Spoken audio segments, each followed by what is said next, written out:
నమస్తే. శ్రీ గురుభ్యో నమః. శ్రీమాత్రే నమః. ఆదిత్యాయ చ సోమాయ మంగళాయ బుధాయ గురు శుక్ర శనిభ్యే రాహవే కేతవే నమః. జపాకుస్మ సంకాశం కాశ్యపేయం మహాధృతిం తమౌరిం సర్వపాపగ్నం ప్రణతోస్మి దివాకరం. గ్రహరాజు అయినటువంటి రవిరాజుకు నమస్కరిస్తూ మాస ఫలితాలు. ప్రతి మాసం కూడా మారుతున్నటువంటి గ్రహాలకు అనుగుణంగా మాస ఫలితాలు మారుతూ ఉంటాయి. మరి ప్రతి మాసంలో మాస ఫలితాలు చెప్పుకోవాలా అంటే తప్పనిసరిగా చెప్పుకుంటే వచ్చేటువంటి మనం తీసుకునేటువంటి నిర్ణయాలు కానీ, చేయవలసినటువంటి పనులు కానీ, ఎలా చేయాలి, ఏ ప్రణాళికలు వేసుకోవాలి, ఏవి చేయకూడదు అనేటువంటి ఒక సరి అయిన దిశా నిర్దేశనం జరుగుతుంది. కాబట్టి మనం ప్రతి మాసంలో మాస ఫలితాలు, అలాగే పక్ష ఫలితాలు, వీలును బట్టి వార ఫలితాలు ఇలా చెప్పుకోవడం అనేటువంటిది జరుగుతుంది. గ్రహాలు అనేవి నిరంతరం నిత్యం కదిలేటువంటివి.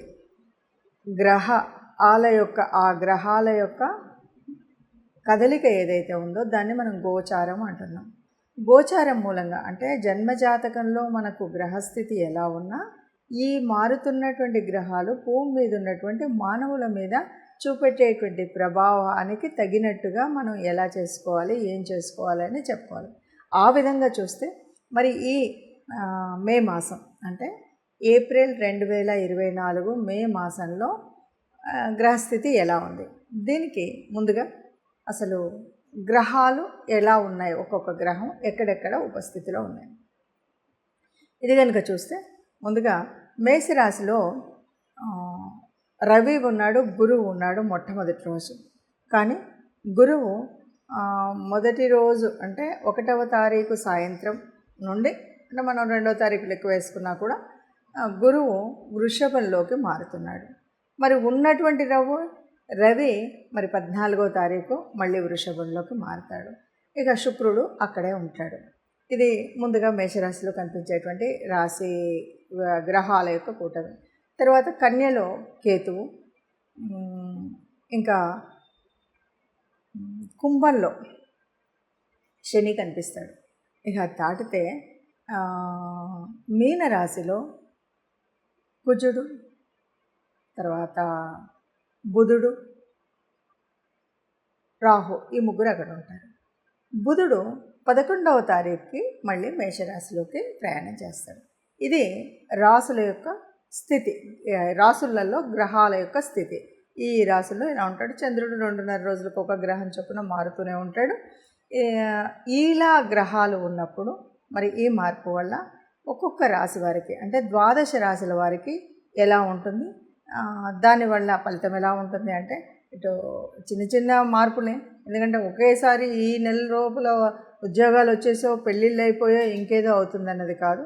మనం ఉన్నటువంటి కొన్ని కష్టాలు కానీ, కొన్ని నిర్ణయాలు కానీ, కొన్ని రకాలైనటువంటి పనులు చేయాలా వద్దా అనేటువంటి ఒక స్థితి కోసం మనం చెప్పుకునేటువంటిది ఈ గ్రహస్థితి. ఇప్పుడు ఒక్కొక్కటిగా 12 రాశుల యొక్క ఫలితాన్ని చూద్దాం.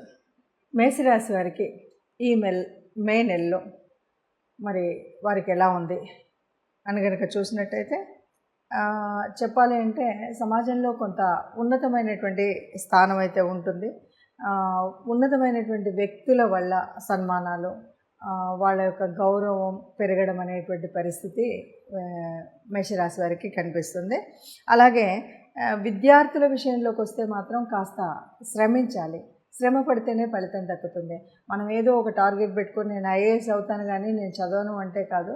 అలాగే చిన్న తరగతులు అవని, పెద్దవాళ్ళు అవనివ్వండి, ఏదైనా విద్య చదువుకోవాలి అని అనుకుంటే మాత్రం తప్పనిసరిగా ఈ రాశి వాళ్ళు ఈ నెల మొత్తం కూడా చాలా ఎక్కువగానే శ్రమ పడాలి. అప్పుడే విద్యా విషయంలో రాణిస్తారు అని.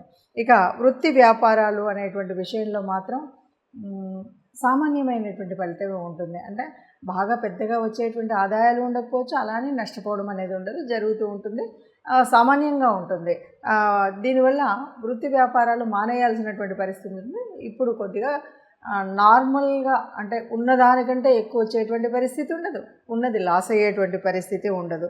ఇక శీతల అంటే కొన్ని రకాలుగా చూస్తే కనుక మనం దూర ప్రయాణాలు చేయడం ఇలాంటివి అయితే కనిపిస్తాయి. తర్వాత వాహనాల వైజ్ అంటే మనం ఎక్కడికైనా వెళ్ళాలి అన్నా మనకున్న వాహనం వైజ్ అయినా కూడా కొంత సౌఖ్యం. ఇంకా ఒక మాట చెప్పాలంటే ఎవరికైనా వాహనం లేనటువంటి వాళ్ళు కూడా ప్రయాణాలు కనుక చెయ్యాలి అనుకుని చెయ్యవలసి వస్తే మాత్రం ఏదో ఒక రకంగా ప్రభుత్వం వాళ్ళు పంపించడమో, ప్రైవేట్ వాళ్ళు పంపించడమో, స్నేహితులు తీసుకువెళ్ళడమో, పక్కింటి వాళ్ళు తీసుకెళ్ళడం, ఏదో ఒక రకంగా వాహన సౌఖ్యం అయితే సుఖంగా కనిపిస్తుంది. ఇది మనం ఈ రకంగా కనుక చూసినట్టయితే మేషరాశి వారికి ఒక మిశ్రమంగా ఉంటుంది అని చెప్పచ్చు. ఎందుకంటే సమాజంలో చక్కటి గౌరవం అయితే లభిస్తుంది, కానీ ఎవరైతే విద్యార్థులు వాళ్ళు ఉన్నారో కొద్దిగా కష్టపడడం అనేటువంటిది ఉంటుంది. ఇక వృత్తి వ్యాపారాలు అంటే ఆర్థిక వ్యవస్థ కదా, ఆర్థిక వ్యవస్థ బాగా ఇంప్రూవ్ అయితే మంచిగా ఉన్నట్టు, లేకపోతే కాదన్నట్టు కాదు. సమాజంలో ఒక గౌరవం ఉంటే మంచిగా ఉన్నట్టే, గౌరవం అయితే ఉంటుంది. కాకపోతే ఇంతకుముందు ఎలా ఉందో అలాగే ఉంటుంది, ఒక మిశ్రమ ఫలితంలాగా ఉంటుంది అని మనం ఈ రాశి వారికి చెప్పచ్చు.